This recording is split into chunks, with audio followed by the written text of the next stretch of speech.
Good morning, beautiful people. Welcome to Thoughtful Tuesdays, sponsored by the Robinson Lloyd Resiliency Group. Today, we would be looking at grit. Why do our students need grit? And how could this benefit them? And of course, we'll share some tips that we've learned from providing psychological services and programs to benefit schools. Okay, let's hop into the presentation.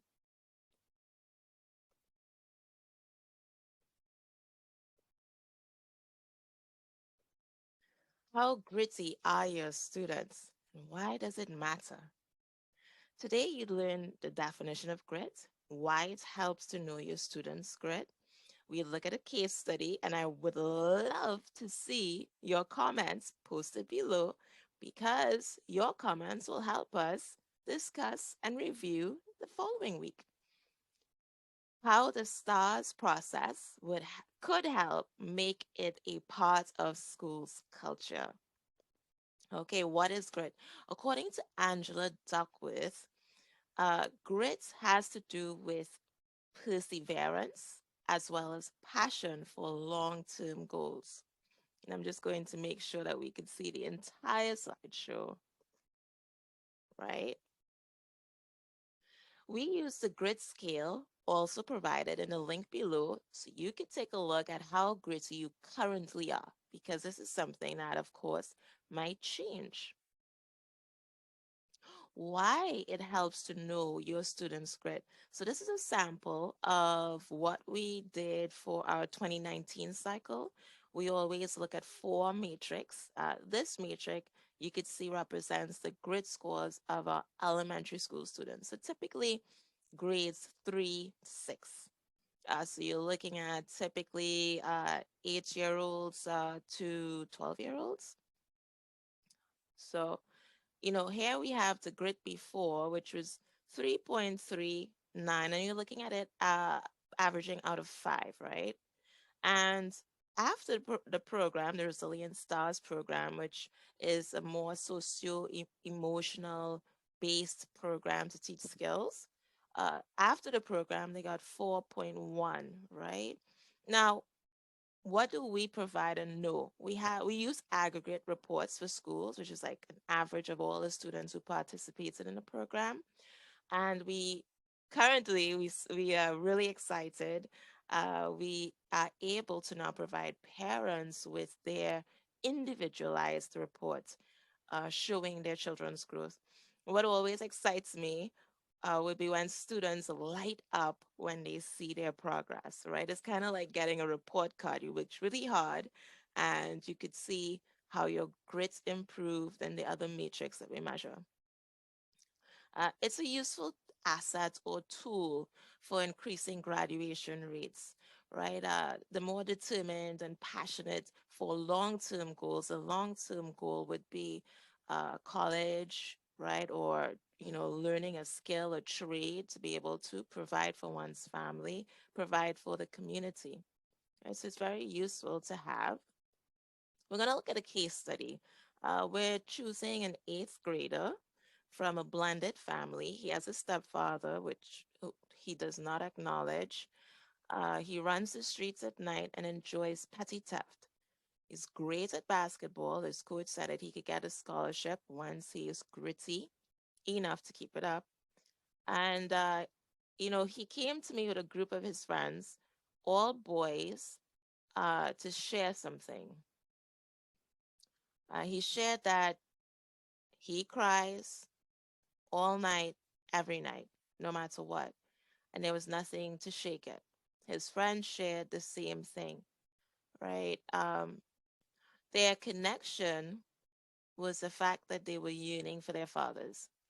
He shared that he did not know his dad at all. The others shared, there were three boys. The others shared that his dad was in prison, and the third shared that his dad had died, right? They also invited girls who shared similar pains to express this grief. Now, our students experiencing this type of these types of griefs that, we can't really do much about in terms of we can't bring back fathers from the dead or from prison or fathers that we don't know, but we can use specific skills to still help children actualize and help school communities actualize, right? Now, the expectations, of course, are still high. He still has to perform, he still has to get grades, right? Just how do we deal with the emotional part? And of course, Thoughtful Tuesdays, we've been exploring the brain, right? We've been exploring how these situations impact our ability to respond well to stress. Now, here are the questions. I would love for you to leave your responses, your comments in the link below in the comment section, right? So number one, what seems to be the heart of Justin's grief? How could a school support and help nurture Justin's grit?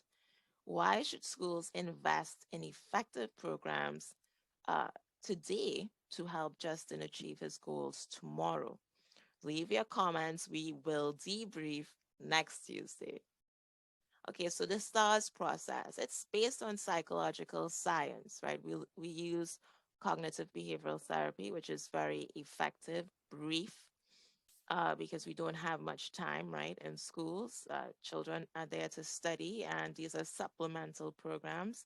We also offer them after school, provided by master levels interns training to be school counselors or mental health providers, right?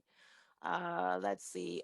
We also use motivational interviewing and a blended approach that may, for children who have to stay on longer, we may add the psychodynamic approach, right? So the S stands for self-awareness. The T stands for tenacity. So where we do the grit building, attention, right? Using mindfulness and other self-soothing techniques to really help students learn how to calm themselves so they have a pause before they react. Retaining positives and reframing negatives. Huge shouts out to Dr. David Burns. We use the unhelpful thinking styles to help them recognize patterns of behaviors. And then our S, the last S, stands for strategic planning, teaching them how to plan strategies to improve grades, how to manage their time, how to break habits, right? Now let's look at the self-awareness module and how we use it to help students build grit. Of course, based on cognitive behavioral therapy, we're looking at feelings, thinking, current behavior, as well as desired behaviors, right? How would my behaviors help to bring about outcomes that are preferable, even if that means less beef with my teachers or less drama with mom, telling me about not doing my chores, right? So there's a connection, back and forth connection. We're fluid, we're human, right? Between our feelings, our thinking, and our behaviors, our actions. Once we recognize patterns that are unhelpful, it empowers us to then be able to use techniques, strategies ourselves, to bring about change. So the first piece is always recognizing the feeling, recognizing the thinking patterns, recognizing the behavior. And we spend some time exploring that in the self-awareness module, where we combine, of course, the child's experience. We do not one of the things that we're really big on not doing is re-traumatizing a child or asking a child information on their different situations that may be problematic for them. We do, however, use case studies. We do use role plays so that they're able to process, and when and if they feel like it, they could then share their own story. And that comes way down in module 10, right?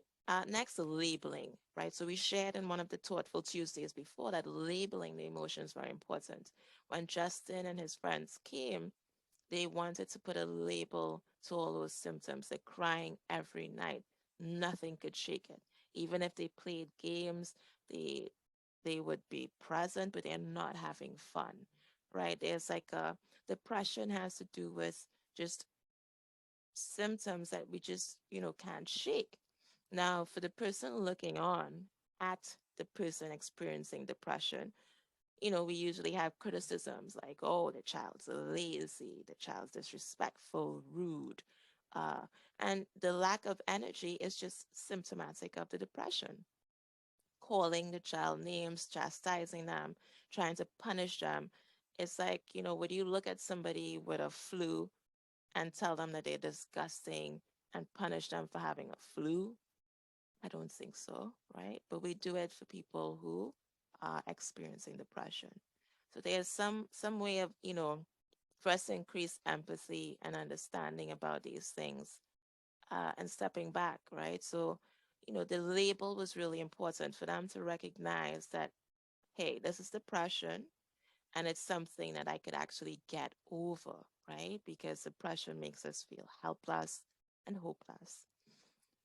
Again, identifying the patterns of thinking. So I did mention that we use Dr. David Burns' unhelpful thinking styles for them to just recognize it, know it, and they have an aha moment. Oh, I use black and white thinking. I think if I don't get an A, then I must be dumb, right?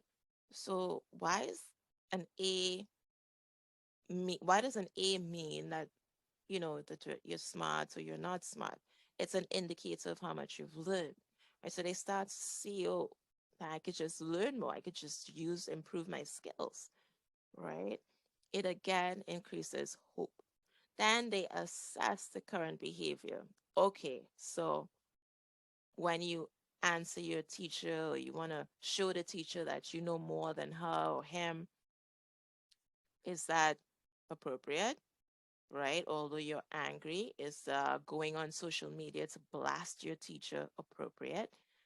Right? So you're getting temporary relief of the stress. However, it is not appropriate. What can you do instead to still get relief from the stress as well as to find ways to bring about the outcome you do want, which is typically to be liked by the teacher? How do you go about being liked by anyone?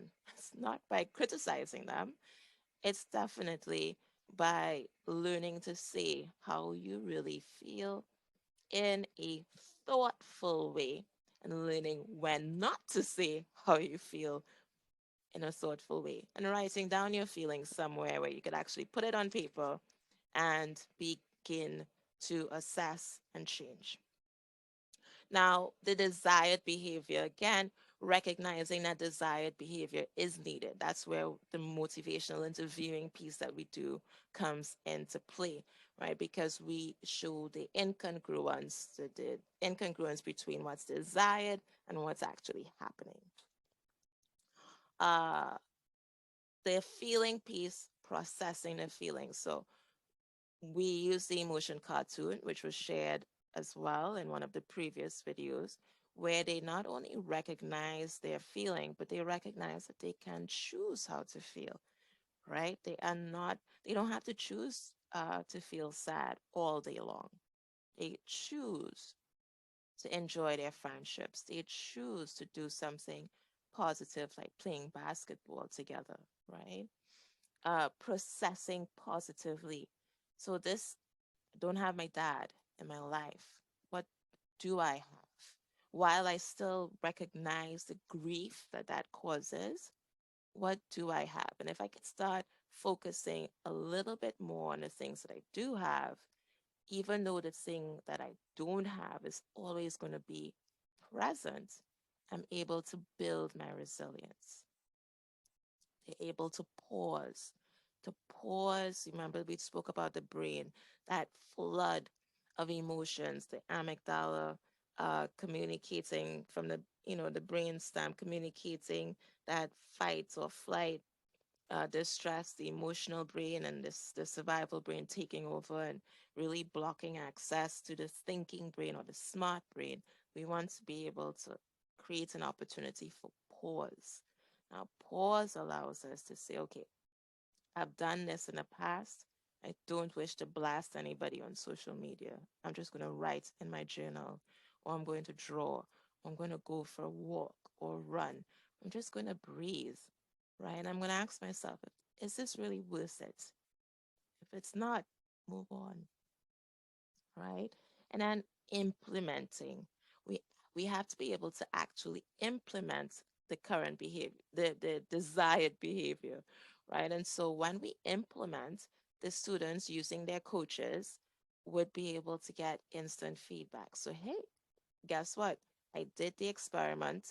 I actually spoke to someone about my true feelings in a respectful way, and it was well received. We're now friends, right? We're now friends. Okay, so this brings us to the end of Thoughtful Tuesday for this week. We look forward to seeing your comments below. Hit that subscribe button. And thank you to all our subscribers. We're trying to get 100 subscribers by the end of June. We are at 63. So please share, please like, please hit subscribe. Thank you very much. That brings us to the end of Thoughtful Tuesdays for today. Bye.